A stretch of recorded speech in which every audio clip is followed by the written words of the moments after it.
Cuba Información. No me digan más mentiroso, no me digan más, no me digan más. El pasado 19 de marzo, en una entrevista en Televisión Española, el presidente ecuatoriano Rafael Correa consiguió abordar uno de los temas blindados por la censura mediática, el de la naturaleza antidemocrática de los grandes medios de comunicación privados. Ya váyanse, derrumben esos mitos, esos estereotipos de los políticos malvados persiguiendo a pobres periodistas y pobres medios de comunicación. Es al revés. Esa es la gente, esos medios de comunicación son los que han respaldado la dictadura, los que han callado con las represiones, con los atracos bancarios, etcétera, y son los que persiguen a los gobiernos que realmente queremos cambiar las cosas. Desmitifiquen eso, por favor. Por favor, no nos engañemos, entendamos lo que vive América Latina. De los 7 canales nacionales de televisión, 5 pertenecían a la banca. ¿Usted se imagina si queríamos regular a la banca para que no ocurran los excesos que ocurrieron aquí en España y que nos ha llevado a esta crisis? Teníamos a todos los canales de televisión en contra. Hay conflictos de intereses. Ustedes se creen propietarios de la opinión pública. No, ustedes son propietarios de opinión publicada. La opinión pública es la de nuestros pueblos y a ellos hay que contestarle. Por vez primera en muchos años, la audiencia de este canal público pudo escuchar una crítica al sistema global de medios de comunicación y a su contradicción esencial. Negocios privados dedicados a la comunicación social, dedicados a proveer un bien público fundamental para la sociedad. Es una contradicción de base. Sí, pero yo creo que debe haber más medios públicos, más medios comunitarios que no tengan ese conflicto, el lucro, el bolsillo y la comunicación social. La directora y presentadora del programa Los Desayunos de Televisión Española, Ana Pastor, claramente incómoda ante las respuestas de Correa, asumió en la entrevista un papel de defensora del sistema mediático. Entrando varias veces en discusión con el entrevistado, la periodista le respondió que en los medios prima la profesionalidad por encima de los intereses económicos y políticos. ¿Qué cree que prevalece cuando un medio es dueño de la banca y tiene que criticar a la banca? ¿Qué va a prevalecer? Pues depende. ¿El interés privado o el interés público? En algunos casos incluso lo profesional. Nosotros intentamos ejercer de intermediarios, presidente. Por eso le digo, vez se fracasa. Sí, pero siempre, ya le digo, intentamos hacerlo desde lo profesional. También en defensa del establishment mediático, Ana Pastor y la presentadora de la tertulia posterior argumentaron la existencia de medios de referencia internacional, supuestamente serios y prestigiosos, una especie de jueces imparciales como el diario New York Times, a pesar, recordemos, de su defensa de los intereses hegemónicos de Estados Unidos en el mundo y de haber jaleado invasiones militares como las de Irak, Afganistán o Libia. ¿Cómo entiende que el New York Times, el editorial, un editorial durísimo, habla de liderar una despiadada campaña contra la libertad de expresión? Bueno, de hecho, Ana Pastor le estaba poniendo ejemplos de medios mundialmente serios, como es el New York Times, y sin embargo ponía en duda absolutamente todos los argumentos que ahí salían, ¿no? El presidente Rafael Correa también llevó a la audiencia opiniones sobre temas habitualmente proscritos de los grandes canales de información, como el poder del capital y la banca. Podrán inyectar millones por aquí, millones por acá. El problema esencial es la supremacía total del capital sobre los seres humanos y se refleja bastante bien en esta cuestión de las hipotecas. Una cosa es ser pobres porque no existen recursos suficientes, pero otra cosa es ser pobres por sistemas perversos, excluyentes. E hizo una condena, también raramente escuchada en canales de televisión, de las pretensiones ilegítimas de hegemonía de las grandes potencias en América Latina.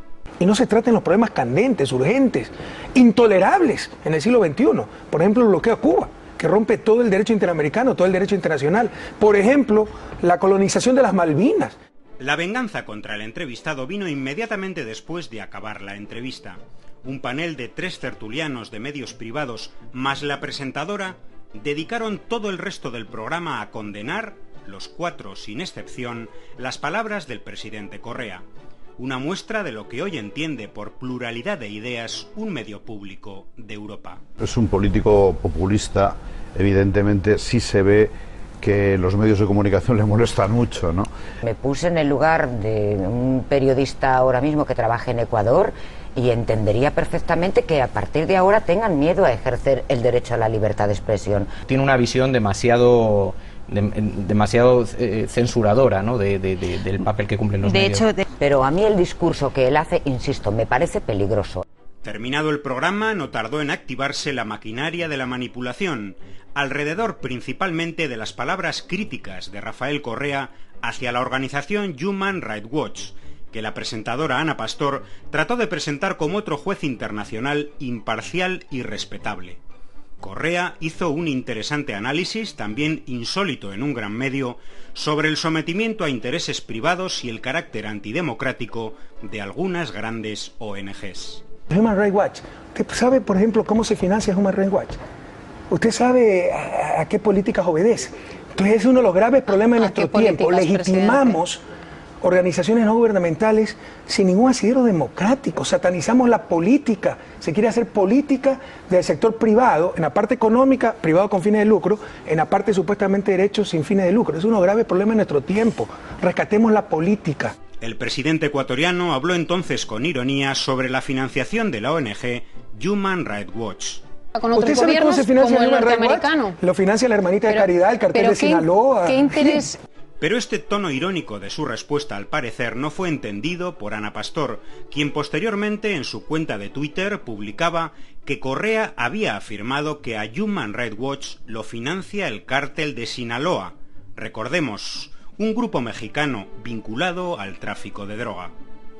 Durante la propia emisión de la entrevista, que era grabada, el programa colocó incluso un título en pantalla con esa misma frase entrecomillada. Días después, el canal público latinoamericano Telesur explicaba perfectamente lo ocurrido.